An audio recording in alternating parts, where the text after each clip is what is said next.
अस्सलाम वालेकुम। Chronic obstructive pulmonary disease जिसे COPD भी कहा जाता है, लंग्स की एक खतरनाक बीमारी है जिसमें पेशेंट को सांस लेने में दुश्वारी होती है। असल में COPD के मरीजों में दो कंडीशंस एक साथ लंग्स को इन्फेक्ट कर रही होती है। Number 1 emphysema, number 2 chronic bronchitis. तो आइए देखते हैं कि इन दोनों कंडीशंस में हमारे लंग्स के साथ क्या होता है।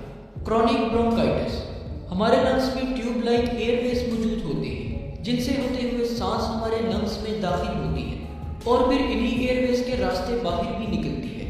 इन एयरवेज को ब्रोंक्यूल्स कहा जाता है। क्रोनिक ब्रोंकाइटिस में हमारे ब्रोंक्यूल्स में इन्फ्लेमेशन होने लगती है जिसकी वजह से म्यूकस ज़्यादा सिक्रीट होने लगता है और साथ ही साथ हमारे ब्रोंक्यूल्स की लाइनिंग के सेल्स के ऊपर मौजूद हेयर लाइक स्ट्रक्चर सीलिया भी डैमेज हो जाती है। सीलिया का काम म्यूकस को लंग्स से बाहर धकेलना होता है। सीलिया के खराब होने की वजह से म्यूकस ब्रोंक्यूल्स में पड़ा रह जाता है जिससे सांस को अंदर और बाहर जाने के लिए प्रॉपर स्पेस नहीं मिलती और सांस में दुश्वारी होने लगती है। एम्फीसीमा, एम्फीसीमा एक ऐसी कंडीशन है जिसमें लंग्स में मौजूद एयर सैक्स जिन्हें एल्वियोलाई कहा जाता है वो डैमेज हो जाती है। एल्वियोलाई एक किस्म के इलास्टिक सैक्स होते हैं जो ब्रोंक्यूल्स के एंड पर मौजूद होते हैं। जब हम सांस लेते हैं तो एल्वियोलाई फूल जाते हैं और इस तरह सांस को लंग्स में दाखिल होने की स्पेस मिलती है।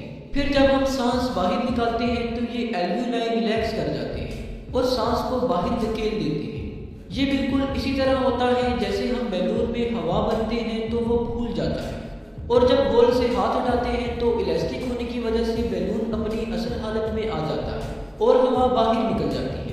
एम्फीसीमा के मरीजों में एल्वियोलाई के सेल्स में मौजूद इलास्टिसिटी खत्म हो जाती है जिसकी वजह से ये मरीज सांस को ठीक तरीके से बाहर नहीं निकाल पाते और इस तरह से इन्हें सांस लेने में दुश्वारी होती है।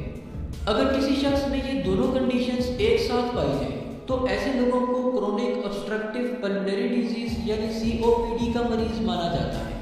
COPD की सबसे बड़ी वजह स्मोकिंग है। तकरीबन 90% लोगों में COPD स्मोकिंग की वजह से डेवलप होती है और ज़्यादातर ये बीमारी 40 साल की उम्र के बाद इलामात जाहिर करती है।